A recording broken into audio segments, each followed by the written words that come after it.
পরম করুণাময় আল্লাহর নামে শুরু করছি। প্রিয় বোনেরা, আসুন না আজ আমরা আমাদের স্বামীর আদর্শ স্ত্রী হবার চেষ্টা করি। আমাদের জীবনটা তো অতি ক্ষুদ্র, তাহলে এই জীবনে এত বিরহ কিসের? এ বিষয়ে আমি একজন মহিলার ঘটনা দিয়ে শুরু করলাম। একজন মহিলা এক হুজুরের কাছে গিয়ে বললেন, হুজুর, আমাকে এমন একটি তাবিজ দিন যেন আমার স্বামী আমায় ভালোবাসায় পাগল হয়ে যায়, আমাকে ছাড়া অন্য কিছু না ভাবেন, কারণ তিনি খুব বদমেজাজি, রাগী। আমার মনে হচ্ছে তিনি আমাকে খুব একটা ভালোবাসেন না। হুজুর সব কথা শুনে বললেন, প্রায় সব মহিলাদেরই একই অভিযোগ, সবাই আপনার মতো এমন করে ভাবেন। আচ্ছা, তাহলে এর সমাধান শুনুন। আমি আপনাকে একটা তাবিজ দেব, তবে এই তাবিজের জন্য সিংহের ঘাড়ের পশম লাগবে। এরপর যখন আপনি আমার কাছে আসবেন, এটা নিয়ে আসবেন। মহিলা চিন্তিত হয়ে ফিরে আসলেন।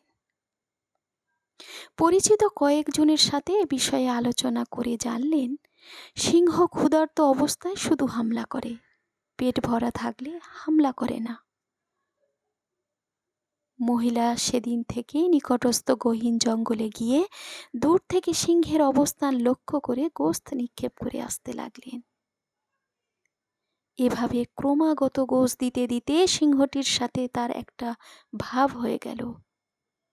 মহিলাটি দিন দিন তার একটু একটু কাছে যেতে লাগলো। এভাবে সে অনেকটা পোষ মেনে গেলে মহিলাটি তাকে খাবার দেবার সময় মাথায় ঘাড়ে একটু একটু হাত বুলিয়ে দিতে লাগলো। সিংহটি এতে অভ্যস্ত হয়ে গেল এবং তাকে আর কিছুই করল না।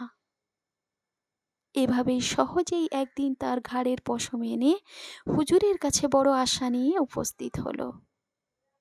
আজ তার মনে অনেক আনন্দ। আজ অনেক দিন পর তার মনের আশা পূর্ণ হতে যাচ্ছে। এবার থেকে তার স্বামী তাকে ভালো না বেসে থাকতে পারবে না। এই ভাবতে ভাবতে সে আনন্দে মনে হুজুরের কাছে সিংহের কেশ তুলে দিল। হুজুর এটা দেখে খুব অবাক হলেন। তার হাতে সিংহের কেশ দেখে জিজ্ঞাসা করলেন, আপনি এই অসাধ্য সাধন করলেন কিভাবে? মহিলা তার পুরো ঘটনা সবিস্তারে শোনালো। সে বলল, আমি প্রথমেই সিংহের মন পাওয়া যায় কিভাবে সেটা জেনে নেবার চেষ্টা করেছি। বহু দিনের চেষ্টা, পরিশ্রম ও অধ্যবসায়ের মাধ্যমে আমি আমার লক্ষ্যে সফল হয়েছি। তখন হুজুর বললেন, দেখুন, আপনার স্বামী যতই রাগী হোক না কেন, এই সিংহের চেয়ে হিংস্র বা রাগী অবশ্যই নয়। সুতরাং আপনি স্বামীর ভালোবাসা পেতে জীবনে বাজি রেখে সিংহের পিছনে যে পরিশ্রম করেছেন, এভাবে যদি আপনার স্বামী কি কাজ পছন্দ করে, কোন কথা বা কোন আচরণে খুশি হয় তা জেনে নিয়ে তার মতো চলেন, তাহলে আপনার প্রতি তার ভালোবাসার জন্য আর কোনো তাবিজের প্রয়োজন হবে না। কারণ আপনি আপনার স্বামীর ভালোবাসার জন্য পুরো একটা তাবিজ। এই কথা শুনে মহিলা ভাবল, আসলেই তো আমি যদি আমার স্বামীকে এইভাবে সুখে রাখার চেষ্টা করতাম, তার দুঃখ দুর্দশায় তার মাথায় যদি হাত বুলিয়ে দিতাম, তার রাগ কখন হয়, কিসে হয় তা যদি বুঝতাম, তাহলে অনেক আগেই আমি আমার স্বামীর মন পেয়ে যেতাম। আসলে বাস্তব কথা এটাই, আজকাল প্রতিটা ঘরেই একই সমস্যা। প্রযুক্তির এই উৎকর্ষতার যুগে আমাদের সংসারগুলো ছোট হয়ে গেছে, আমাদের বাহির বড় হয়ে আছে। বাহিরে সবার সাথে আমরা হেসে খেলে কথা বলি, আনন্দ করি, কিন্তু ঘরে আসলেই আমাদের কি যেন হয়ে যায়।